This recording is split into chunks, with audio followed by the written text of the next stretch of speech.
সোণালী সুযোগ দৰমহা পাব ৩৫,৪০০ আৰু ২৯,২০০। ভাৰতীয় ৰেলৱে বিভাগত ওলাইছে চাকৰি, য'ত নিযুক্তি দিয়া হ'ব ৩০,৩০৭ গৰাকী যুৱক যুৱতীক। অনলাইন যোগে আবেদন কৰিব পাৰিব। কেতিয়াৰ পৰা আবেদন প্ৰক্ৰিয়া আৰম্ভ হ'ব? আবেদনৰ অন্তিম তাৰিখ কেতিয়া? কোনসকল যুৱক যুৱতীয়ে আবেদন কৰিব পাৰিব? সকলো বিস্তাৰিত জানিবলৈ শেষলৈ চাই থাকক আজিৰ বিশেষ প্ৰতিবেদন।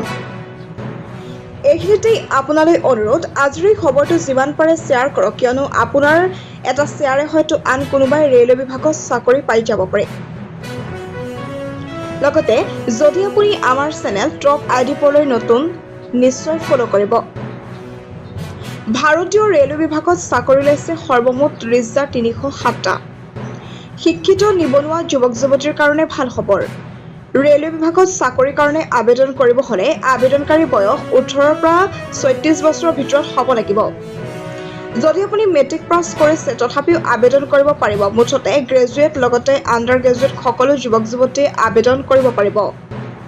চিফ কমাৰ্চিয়েল টিকেট ছুপাৰভাইজাৰ পদৰ কাৰণে ৬,২৩৫টা, ষ্টেচন মাষ্টাৰ পদৰ কাৰণে ৫,৮২৩টা, গুড ট্ৰেইন মেনেজাৰ পদৰ বাবে ৩,৫৬২টা, জুনিয়ৰ একাউণ্ট এছিষ্টেণ্ট পদৰ কাৰণে ৭,৫২০টা, ছিনিয়ৰ ক্লাৰ্ক কাম টাইপিষ্ট পদৰ কাৰণে ৭,৩৬৭টা, সৰ্বমুঠ ৩০,৩০৭টা পদৰ কাৰণে নিযুক্তি প্ৰক্ৰিয়া।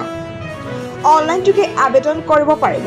অনলাইন আবেদন মুকলি হ'ব আগষ্টৰ ৩০ তাৰিখৰ পৰা, অৰ্থাৎ ৩০ আগষ্ট ২০২৫ৰ পৰা আৰম্ভ হ'ব অনলাইন আবেদন আৰু ছেপ্টেম্বৰ মাহৰ ২৯ তাৰিখ ২০২৫লৈকে চলিব আবেদন প্ৰক্ৰিয়া।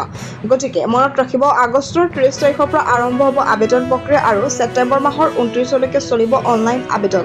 গতিকে আপুনিও মিছ নকৰিব আবেদন কৰিবলৈ। এয়া এক সোণালী সুযোগ।